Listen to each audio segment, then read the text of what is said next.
Negrinha Monteiro Lobato.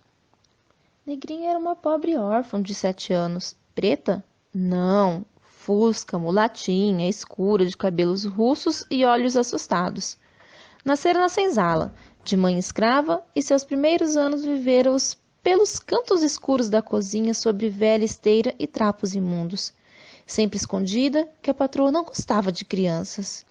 Excelente senhora, a patroa, gorda, rica, dona do mundo, a mimada dos seus padres, com lugar certo na igreja e camarote de luxo reservado no céu. Entaladas as banhas do trono, uma cadeira de balanço na sala de jantar, ali bordava, recebia as amigas e o vigário, dando audiências, discutindo o tempo, uma virtuosa senhora em suma, dama de grandes atitudes apostólicas, esteio da religião e da moral, dizia o reverendo. Ótima, dona Inácia. Mas não admitia choro de criança. Ai, punha-lhe os nervos em carne viva, viúva sem filhos. Não acalejara o choro da carne de sua carne, e por isso não suportava o choro da carne alheia. Assim, mal vagia longe na cozinha, a criança triste gritava logo nervosa: Quem é a peste que está chorando aí? Quem havia de ser? A pia de lavar pratos? O pilão? O forno? A mãe da criminosa abafava a boquinha da filha e afastava-se com ela para os fundos do quintal, torcendo-lhe em caminhos beliscões de desespero. Cale a boca, diabo! No entanto, aquele choro nunca vinha sem razão. Fome quase sempre, ou frio, desses que estanguem os pés e mãos e fazem-nos doer. Assim cresceu Negrinha, magra, atrofiada, com os olhos eternamente assustados. Órfã aos 4 anos. Por ali ficou feito gato sem dono, levada a pontapés. Não compreendia a ideia dos grandes, batiam-lhe sempre, por razão ou omissão, a mesma coisa, o mesmo ato, a mesma palavra provocara ora risadas, ora castigos. Aprendeu a andar, mas quase não andava, com pretexto de que as soltas reinaria no quintal, estragando as plantas, a boa senhora punha-a na escada, ao pé de si, num desvão da porta. Sentadinha aí, e bico, hein? Negrinho imobilizava-se no canto horas e horas. Braços cruzados, já, diabo! Cruzava os bracinhos a tremer, sempre com um susto nos olhos, e o tempo corria e o relógio batia 1, 2, 3, 4, 5 horas. Um cuco tão engraçadinho, era seu divertimento vê-lo abrir a janela e cantar as horas com a bocarra vermelha, arrufando as asas. Sorria-se então por dentro, feliz um instante. Puseram-na depois a fazer crochê, e as horas se lhe iam a espichar trancinhas sem fim. Que ideia faria de si essa criança que nunca ouvira uma palavra de carinho? Pestinha, diabo, coruja, barata descascada, bruxa, pata-choca, pinto gorado, mosca morta, sujeira, bisca, trapo, cachorrinho, coisa ruim, lixo. Não tinha conta o número de apelidos com que mimoseavam. Tempo houve em que foi bubônica. A epidemia andava na berra, com a grande novidade, e Negrinha viu-se logo apelidada assim, por sinal que achou linda a palavra. Perceberam no instante e supriram da sua lista. Estava escrito que não teria um gostinho só na vida, nem esse de personalizar a peste. O corpo da Negrinha era tatuado de sinais, cicatrizes, vergões, batiam nele os de casa todos os dias, houvesse ou não houvesse motivo. Sua pobre carne exercia para os cascudos, cocres e beliscões a mesma atração que o ímã exerce para o aço. Não em cujos nós de dedos comichasse um cocre, era a mão que se descarregaria nos fluidos de sua cabeça. De passagem, coisa de rir e ver a careta.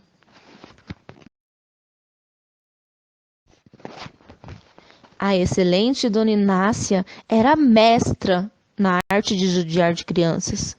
Vinha da escravidão, fora senhora de escravos e da A excelente Dona Inácia era mestra na arte de judiar de crianças. Vinha da escravidão, fora senhora de escravos e daqueles ferozes, amigas de ouvir cantar o bolo e estalar o bacalhau. Nunca se fizera o regime novo. Essa indecência de negro igual a branco e qualquer coisinha, polícia, qualquer coisinha, uma mucama assada ao forno porque se engraçou dela o senhor, uma novela de relho porque disse como é ruim assim, ah?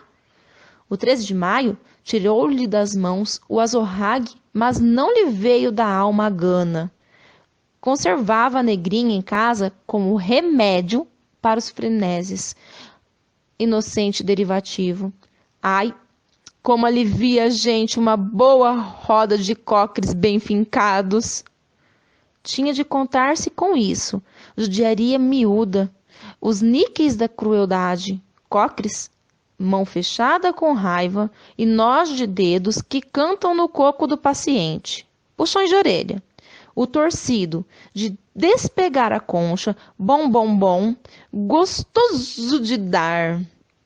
E a das duas mãos, o sacudido.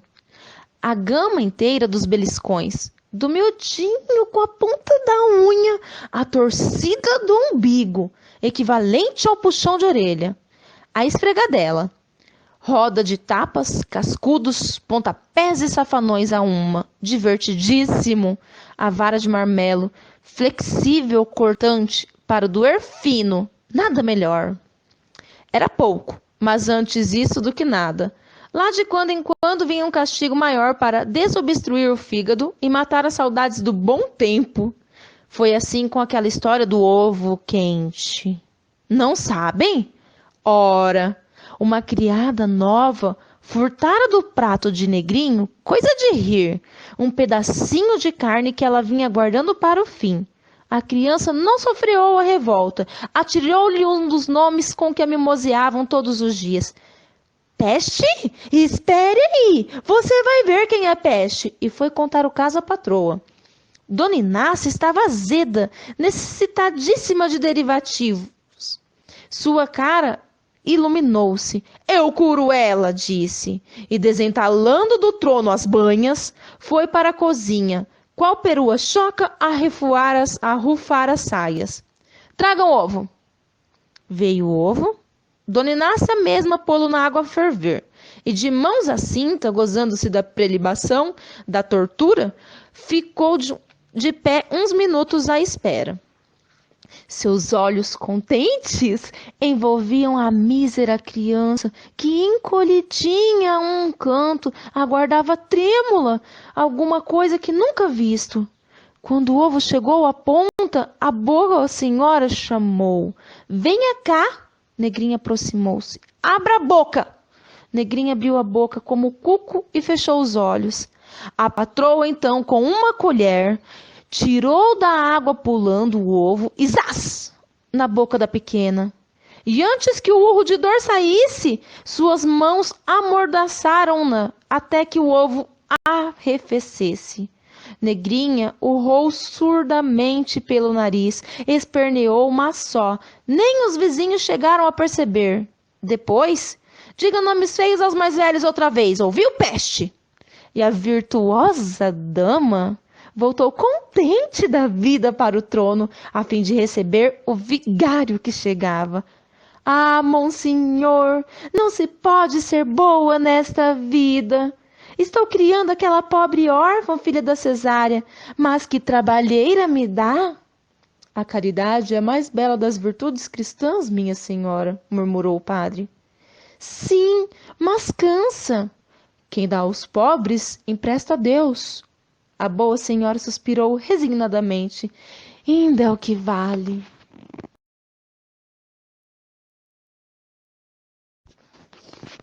Certo dezembro, vieram passar as férias com Santa Inácia, duas sobrinhas suas, pequenotas, lindas meninas louras, ricas, nascidas e criadas em ninho de plumas. Do seu canto da sala, Negrinha viu-as interromperem pela casa como dois anjos do céu, alegres, pulando e rindo com a vivacidade de cachorrinhos novos. Negrinha olhou imediatamente para a senhora. certa de vê-la armada para desferir contra os anjos invasores o raio de um castigo tremendo. Mas abriu a boca. Assim ria-se também. Quê? Pois não era crime brincar? Estaria tudo mudado e fim do seu inferno e aberto o céu? No enlavo de doce ilusão, Negrinha levantou-se e veio para a festa infantil, fascinada pela alegria dos anjos. Mas a dura lição da desigualdade humana lhe chicoteou a alma, beliscando no umbigo e nos ouvidos o som cruel de todos os dias. Já para o seu lugar, pestinha, não se enxerga? Pensou a Negrinha. Lembrou-se, Negrinha. Com lágrimas dolorosas, menos de dor física que de angústia moral, sofrimento novo que se vinha a acrescer aos já conhecidos. A triste criança encorujou-se no cantinho de sempre. Quem é, titia? Perguntou uma das meninas curiosa. Quem há de ser? Disse a tia num suspiro de vítima. Uma caridade minha. Não me corrijo. Vivo criando essas pobres de Deus. Uma órfã. Mas brinquem, filhinhas, a casa é grande. Brinquem por aí afora. Brinquem, brincar. Como seria bom brincar, refletiu com suas lágrimas no canto a dolorosa martirzinha, que até ali só brincara em imaginação com o cuco. Chegam as malas e logo, meus brinquedos! Reclamaram as duas meninas. Uma criada abriu-as e tirou os brinquedos. Que maravilha! Um cavalo de pau! Negrinha regalava os olhos. Nunca imaginara coisa assim tão galante. Um cavalinho! E mais, que é aquilo? Uma criancinha de cabelos amarelos que falava mamá, que dormia. Era de êxtase o olhar da Negrinha. Nunca vira uma boneca e nem sequer sabia o nome desse brinquedo. Mas compreendeu que era uma criança artificial. É feita? Perguntou extasiada. E dominada pelo enlevo, no momento em que a senhora saiu da sala a providenciar sobre a arrumação das meninas, Negrinha esqueceu o beliscão, o ovo quente, tudo, e aproximou-se da criaturinha de louça. Olhou-a com assombrado encanto, sem jeito, sem ânimo de pegá-la. As meninas admiraram-se daquilo. Nunca viu boneca? Boneca? Repetiu Negrinha. Chama-se boneca? Riram-se as fidalgas de tanta ingenuidade. Como é boba, disseram. E você, como se chama? Negrinha. As meninas novamente torceram-se de riso, mas vendo com que o êxtase da bobinha perdurava, disseram, apresentando-lhe a boneca. Pegue! Negrinha olhou para os lados, ressabiada, com o coração aos pinotes. Que aventura, santo Deus, seria possível? Depois pegou a boneca. E muito sem jeito, com quem pega o senhor menino, sorria para ela e para as meninas, com assustadas relanços de olhos para a porta. Fora de si, literalmente, era como se penetrara no céu e os anjos a rodeassem, e um filhinho de anjo lhe tivesse vindo adormecer no colo. Tamanho foi o seu enlevo, que não viu chegar a patroa já de volta. Dona Inácia estreparou, feroz, e esteve uns instantes assim, presenciando a cena. Mas era tal a alegria das hóspedes ante a surpresa estática de Negrinha, e tão grande a força irradiante da felicidade desta, que o seu duro coração, afinal, bambeou. E pela primeira vez na vida foi mulher. Apiedou-se. Ao percebê-la na sala, Negrinha havia tremido, passando-se-lhe num relance pela cabeça a imagem do ovo quente e hipóteses de castigo ainda piores. Inercíveis lágrimas de pavor somaram-lhe aos olhos. Falhou tudo isso, porém. O que sobreveio foi a coisa mais inesperada do mundo. Essas palavras, as primeiras que ela ouviu, doces na vida. Vão brincar no jardim. E vá você também. Mas veja lá, hein? Negrinha ergueu os olhos para a patroa, olhos ainda de susto e terror, mas não viu mais a fera antiga. Compreendeu vagamente e sorriu. Se alguma vez a gratidão sorriu na vida, foi naquela surrada carinha. Varia a pele, a condição, mas a alma da criança é a mesma. na princesinha e na mendiga. E para ambas é a boneca o supremo enlevo. Dá à natureza dois momentos divinos à vida da mulher. O momento da boneca, preparatório, e o momento dos filhos, definitivo. Depois disso, está extinta a mulher. Negrinha, coisa humana, percebeu nesse dia da boneca que tinha uma alma. Divina eclosão, surpresa maravilhosa do mundo que trazia em si e que desabrochava, afinal, como fulgurante flor de luz. Sentiu-se elevada à altura de ente humano, cessara de ser coisa. E doravante ser-lhe-ia impossível viver a vida de coisa. Se não era coisa, se sentia, se vibrava. Terminadas as férias, partiram as meninas levando consigo a boneca, e a casa voltou ao ramerrão habitual. Só não voltou a si Negrinha. Sentia-se outra inteiramente transformada. Dona Inácia, pensativa, já não atenazava tanto, e na cozinha uma criada nova, boa de coração, amenizava-lhe a vida. Negrinha, não obstante, caíra numa tristeza infinita. Mal comia e perdera a expressão de susto que tinha nos olhos.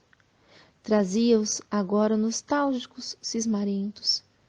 Aquele dezembro de férias luminosa, rajada de céu, trevas adentro do seu doloroso inferno, envenenara. Brincara ao sol no jardim, brincara! Acalentara dias seguidos a linda boneca loura, tão boa, tão quieta, a dizer mamã, a cerrar os olhos para dormir, vivera realizando sonhos da imaginação, desabrochara-se de alma. Morreu na esteirinha rota, abandonada de todos, como um gato sem dono. Jamais, entretanto, ninguém morreu com maior beleza. O delírio rodeou-a de bonecas, todas louras de olhos azuis e de anjos. E bonecas e anjos remoinhavam-lhe em torno, numa farândula do céu. Sentia-se agarrada por aquelas mãozinhas de louça, abraçada, rodopiada. Veio a tontura, uma névoa envolveu tudo. E tudo regirou em seguida, confusamente num disco. Ressoaram vozes apagadas, longe, e pela última vez o cuco lhe apareceu de boca aberta. Mas imóvel, sem rufar as asas. Ficou-se apagando, o vermelho da goela desmaiou. E tudo se esvaiu em trevas. Depois, vala comum. A terra papou com indiferença aquela carnezinha de terceira, uma miséria, 30 quilos mal pesados. E de Negrinha ficaram no mundo apenas duas impressões, uma cômica na memória das meninas ricas. Lembras-te daquela bobinha da titia que nunca vira boneca? Outra de saudade, no nó dos dedos de Dona Inácia. Como era boa para cocre.